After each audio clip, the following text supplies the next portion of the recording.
I mean, it's astonishing, Wendy. Why would you need $600,000 worth of security when Ben Shapiro is going to come speak there? He was, I want to point out, the #1 most targeted Jewish journalist in 2016. He is hardly a fascist or a neo-Nazi. So what is going on here tonight? I agree with that, and I think that Ben Shapiro has every right to speak. However, what we're witnessing is these right-wing provocateurs who are descending upon UC Berkeley. And we have to ask ourselves, earlier this year we saw one of those provocateurs come on campus, cause chaos, and cause over $100,000 of damages. UC Berkeley, since 1964, has been coined the birthplace of free speech. Right, so why are they not for free speech? I mean, why would the intent? Why would groups in Berkeley and professors, they're saying, students, the professors said, you know, we understand if you need to stay home. They're canceling classes for Free Speech Week at Berkeley. I mean, if you can't go there for an education to hear people of all different viewpoints, I'm not sure why you go there at all. Marc?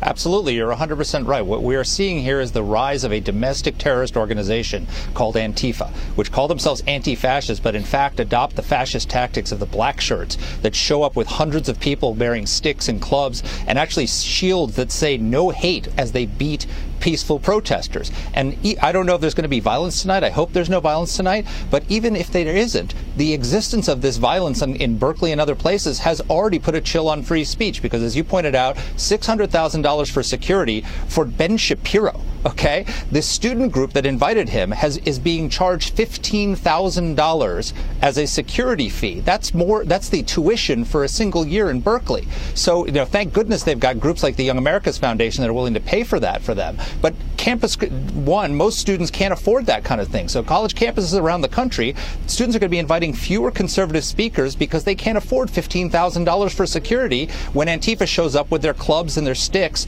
to beat people up that they disagree with. I mean, Wendy, shouldn't the university be saying, you know, if you break a window, if you cause any violence tonight, we don't care which side you're on.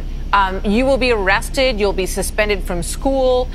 We are sticking up for free speech in every way, shape, and form, and we want to make sure that this man can speak.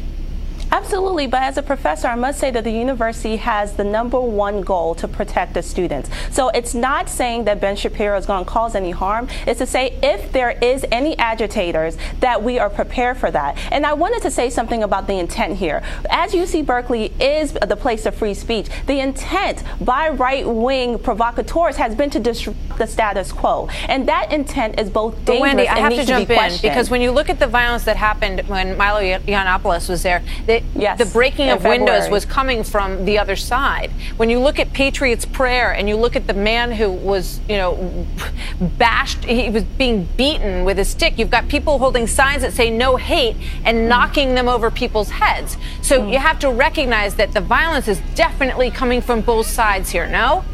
Yes, the violence is coming from both sides. But again, there are many universities across our beautiful nation, and the fact that everyone is descending on UC Berkeley is, again, that narrative to disrupt. And we cannot negate that. Even though both sides are causing violence, that intent has to be looked at very closely and questioned. Marc?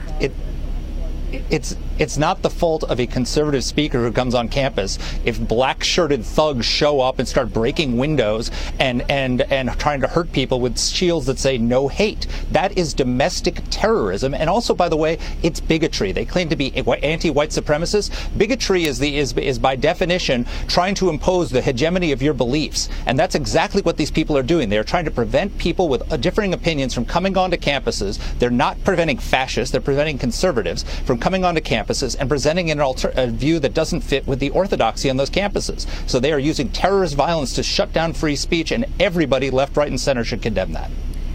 Thank you, guys. Good to see you both.